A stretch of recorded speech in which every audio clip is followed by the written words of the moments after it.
பிரச்சனை எவ்வளவு சிக்கலானதாக இருக்கிறதோ அந்த அளவுக்கு மக்கள் அதற்கு ஒரு எளிமையான தீர்வையே எதிர்பார்க்கிறார்கள். இந்த பொதுவான போக்கு சமூக ஊடகங்கள் டீனேஜ் வயதினருக்கு எந்த அளவிற்கு பாதிப்பை ஏற்படுத்துகின்றன என்ற விவாதத்தை மேலும் சிக்கலாக்கியுள்ளது. இந்த தளங்கள் ஒரு மனநல நெருக்கடியை தூண்டுகின்றன என்ற கருத்து பல நாடுகளில் நீண்ட காலமாக நிலவி வந்தாலும் ஆராய்ச்சியாளர்கள் இப்போது இதில் மிகவும் எச்சரிக்கையான ஒரு நிலைப்பாட்டை எடுத்துள்ளனர். சமூக ஊடக பயன்பாட்டிற்கும் மனநலனிற்கும் இடையே தெளிவான தொடர்பு உள்ளது. குறிப்பாக பெண்களிடையே இது அதிகமாக காணப்படுகிறது. ஆனால் அதில் எந்த அளவுக்கு எதேச்சையான காரணங்கள் உள்ளன, அவை எந்தெந்த சூழ்நிலைகளில் நிகழ்கின்றன என்பது இன்னமும் விவாதத்திற்கு உரியதாகவே இருக்கிறது. சமீபத்தில் இந்திய பிரதமர் நரேந்திர மோடி 16 வயது மற்றும் அதற்கு உட்பட்டவர்கள் சமூக ஊடகங்களை பயன்படுத்துவதை தடை செய்ய 2024ஆம் ஆண்டில் ஆஸ்திரேலியா எடுத்த முடிவை ஆதரித்து பேசினார். அவரது இந்த வார்த்தைகள் இந்தியாவிலும் இதுபோன்ற ஒரு தடையை கொண்டு வருவதற்கான அறிகுறியாக தெரிகிறது. ஆந்திர பிரதேசம், கர்நாடகா ஆகிய மாநிலங்களும் இதை பற்றி பகிரங்கமாக ஆலோசித்துள்ளன.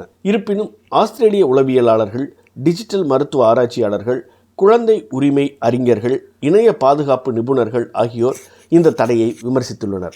ஏனெனில் குழந்தைகளுக்கு ஏற்படும் பாதிப்புகளுக்கும் சமூக ஊடக பயன்பாட்டிற்கும் இடையே தொடர்பு இருப்பதற்கான நம்பகமான சான்றுகள் இருந்தாலும் வயது சார்ந்த தடைக்கும் சிறந்த மனநலனுக்கும் இடையே உள்ள தொடர்புக்கான சான்றுகள் இன்னமும் கிடைக்கவில்லை. ஒரு முன்மாதிரி ஏதும் இல்லாத நிலையில் ஆஸ்திரேலியா அடிப்படையில் ஒரு இயல்பு சார்ந்த பரிசோதனையை நடத்தி வருகிறது. மேலும் 12 முதல் 16 வயதுக்குட்பட்டவர்களில் சுமார் 85% பேர் இன்னமும் சமூக வலைதளங்களை பயன்படுத்துகின்றனர் என்று ஆய்வுகள் மதிப்பிட்டுள்ளன.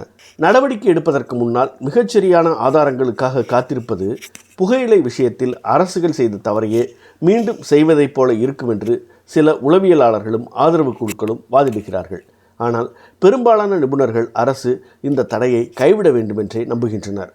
அதற்கு பதிலாக அவர்கள் சமூக ஊடக தளங்களின் பொறுப்புணர்வை வலுப்படுத்த வேண்டும், பள்ளிக்கல்வியில் டிஜிட்டல் கல்வி அறிவை சேர்க்க வேண்டும், அடிமையாக்கும் பயனர் அனுபவங்களை கட்டுப்படுத்த வேண்டும், 18 வயது நிரம்பாதவர்களுக்கான உள்ளடக்கங்களை வரிசை கிரமமாக வழங்குவதை கட்டாயமாக்க வேண்டும், கடுமையான உள்ளடக்க கட்டுப்பாடுகளை செயல்படுத்த வேண்டும், தனியுரிமை பாதுகாப்பை மேம்படுத்த வேண்டும், பெற்றோர் இந்த தளங்களை கட்டுப்படுத்த பயனுள்ள வசதிகளை அறிமுகப்படுத்த வேண்டும் என்று கருதுகின்றனர். சமூக ஊடகங்களால் டீனேஜ் வயதினருக்கு ஏற்படும் பாதிப்புகள் குறித்த பெரும்பாலான ஆய்வுகள் வெறும் கவனிப்புகளின் அடிப்படையிலானவை. ஆகவே மன அழுத்தத்தில் உள்ள இளைஞர்கள் இணையத்தில் அதிக நேரம் செலவிடுவது போன்ற தலைகீழ் செயல்பாட்டிற்கும் சிறிய அளவிலான சராசரி விளைவுகளுக்குமே இவை வழிவகுக்கின்றன.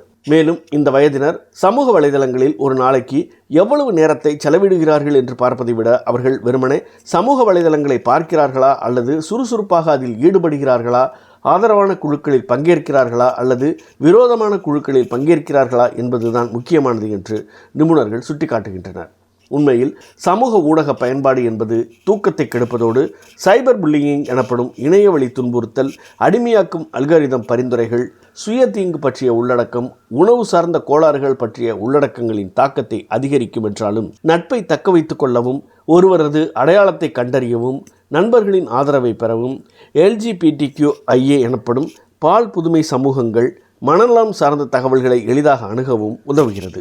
ஆகவே ஒட்டுமொத்த சூழல் எது சரி எது தவறு என சொல்ல முடியாத நிலையிலேயே இருக்கிறது. ஆகவே இதற்கான தீர்வுகள் எளிமையானவை அல்ல.